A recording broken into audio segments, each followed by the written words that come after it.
Donc, j'essaie de performer là-dessus, là, de reprendre ça en main, de reprendre ma vie en main, retrouver ma vie sociale, je l'ai, retrouver mes enfants. Père de famille, 3 enfants, j'ai bien hâte de les revoir. Puis, c'est ça, j'ai hâte de les revoir, puis d'avoir une stabilité, puis de les revoir.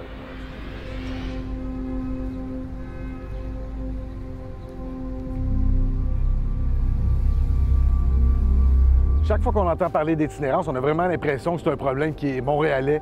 On a juste à penser au camping Notre-Dame, aux nombreux refuges qu'il y a dans le centre-ville, mais c'est pas parce qu'on traverse le pont que le problème disparaît.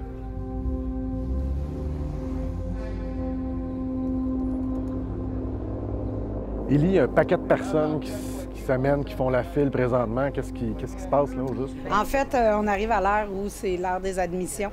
Alors, pour le dodo, pour la nuitée.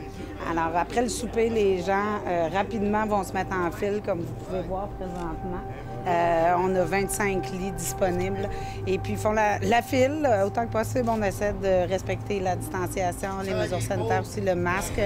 Dans le fond, c'est dans une demi-heure que vous ouvrez, il y a déjà quand même pas mal de monde. Fait que visiblement, ceci explique cela. Oui, absolument. Puis on a des gens d'un peu partout, là. C'est pas strictement Longueuil. Et de Montréal aussi, parce que ça refoule aussi à Montréal, là. Fait que nécessairement, on va descendre dans les banlieues, là.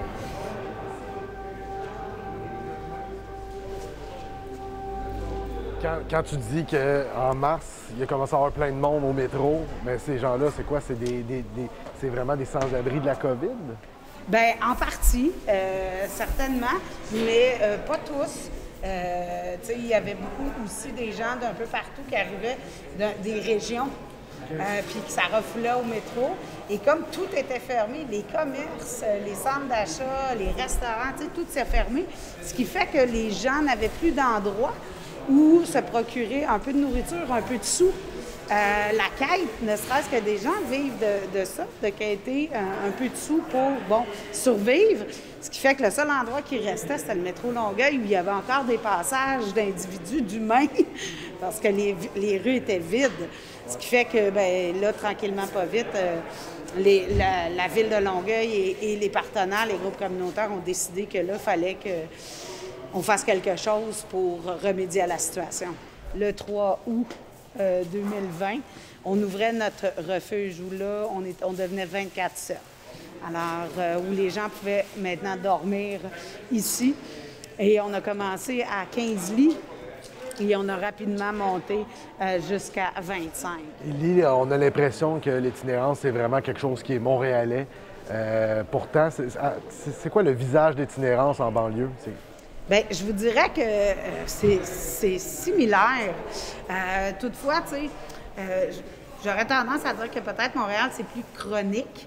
Il y a des itinérants plus chroniques. Ici, c'est parfois plus épisodique. Écoute, on généralise un peu, là, mais si tu peux me décrire ta gang ici, ça serait quoi? Quel profil tu pourrais me dire? C'est qui dort ici? Ce qui est vraiment beaucoup, qu'on voit beaucoup, c'est beaucoup la santé mentale. Moi, c'est Danny. Danny? Chanté. Dans le fond, qu'est-ce qui t'amène ici, toi? Qu'est-ce qui m'amène ici? En fait, c'est un peu mon problème d'itinérance. J'ai eu un petit problème d'itinérance, en quelque sorte. Si je suis ici, c'est parce que j'ai un problème.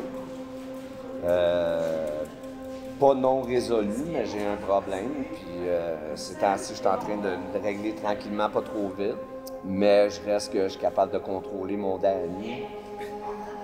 Du mieux que je peux.